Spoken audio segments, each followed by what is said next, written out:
I finally realized my parents' divorce wasn't my fault, so I made my dad pay for everything he did. Literally. I was 7 when my parents started fighting all the time. Doors slamming, glass breaking, everything. But 2 years later, when they finally separated, 9-year-old me still couldn't understand why. I soon realized that the divorce was probably my fault. I wish I could say I grew out of this thinking, but I didn't. Every time I heard my mom crying alone at night, I thought it was because of me. Every time I heard her on the phone talking about how heartbroken she was, I thought it was because of me. So I did what any 9-year-old would do. I tried to win my dad back. I remember sitting by the front door every Friday, clutching my backpack like a boy clings to a raft in a flood, too small to stop the current, but too hopeful to let go. For the first few months, he was always on time, and I'd tell him about every A that I got in class and the delicious meals that mom had cooked that week. But instead of turning the car around and getting back together with my mom, he'd just give a weak smile and try to change the topic. Except I never gave up, until he did. First, he was 1 hour late. The next week, it was 2. Then one day, he just never showed up. That night, I ended up sleeping on the icy wooden floor beside the front door. I woke up that morning in tears, asking mom why daddy hated me. She gave me a big hug and reassured me that he must be sick or something. For a while, that was enough explanation. Until later that day. How could you leave our son waiting? While you were doing all sorts of crap with that blonde beach, our son was sleeping on the floor waiting for a dad who never came. I rushed into the kitchen and begged my mom to hang up the phone, to stop yelling at my dad, that I was sorry. She immediately hung up the phone and grabbed me. She carried me over to the living room couch, looked me in the eye, and told me it wasn't my fault. None of it was. This should have been a sweet, convincing moment, but it wasn't, because I still wanted to win him back. So that weekend, I waited again. He was on time, and I was ready to hatch my master plan. A drawing of our family portrait in my right pocket, a photo from their wedding in my left. But when we got to the house, my plan was ruined, because sitting inside was the blonde-haired woman my mom was talking about. I recognized her from a few years back, when my dad brought me into work for the day. I knew she was his assistant. I sheepishly waved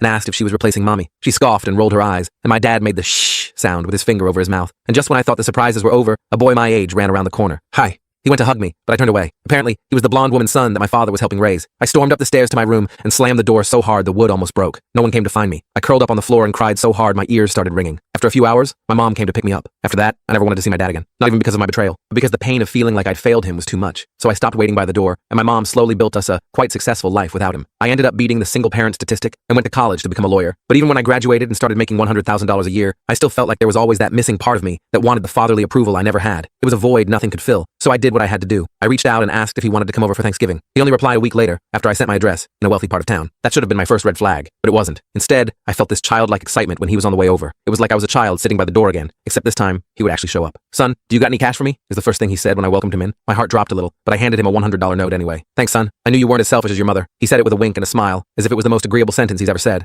I forced a laugh, not wanting to start an argument, and offered him a cup of tea. Suddenly, the words poured out of me. Every update from middle school, high school, my current girlfriend. Radio silence. You could have heard a pin drop, until I mentioned my job. How much are you making, son? I earn $100K because, wow, he interrupted. Son, I hope you're not giving any of it to that greedy mother of yours. My family sure could use some dough. My head tilted the same way a puppy tilts at its owner. I didn't even say anything. I just wanted him to realize how stupid he sounded, but he never did. And this time, instead of tears, I felt anger. The memories came flooding. All the times he made my mom cry. All the times he made me feel worthless for starting a new family when he wasn't even finished with the old one. But what I did next made him regret his actions forever. The rest of the full story is on my channel and linked